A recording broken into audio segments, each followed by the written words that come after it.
கண்ணன் மறுநாள் காலை எழுந்ததும் மான் நண்பன் சொன்னது நினைவுக்கு வந்தது. நண்பர்கள் என்பவர்கள் ஒருவர் விழுந்தால் ஒருவர் தூக்கிக் கொள்வது. அதை நினைத்து சிரித்துக் கொண்டே காடு வழியாக நடந்தான்.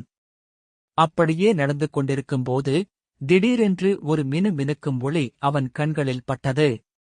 இது என்ன ஒளி என்று ஆச்சரியப்பட்ட கண்ணன் அந்த திசையில் போனான். அங்கு பார்த்தான். ஒரு சிறிய மந்திரப்பூ.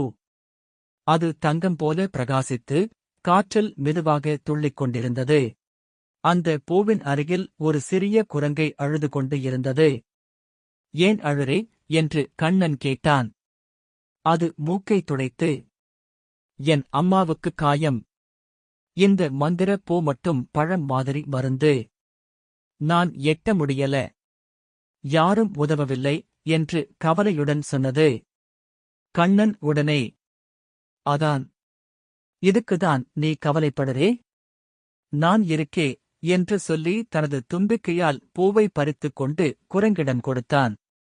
குரங்கு மகிழ்ச்சியுடன், நன்றி. என் அம்மாவை காப்பாற்றிட்டேன் என்று சொல்லி வேகமாக வீட்டிற்குப் போனது. சில நேரத்தில் கண்ணனும் நடந்து கொண்டிருந்தான். தூரத்தில் குரங்கு அம்மா உட்கார்ந்திருந்தாள். இப்போது சிரித்துக் கொண்டே, நலமா கண்ணா என்று கை அசைத்தாள். கண்ணன் மனம் நிறைந்தது. அவன் புரிந்து கொண்டான்.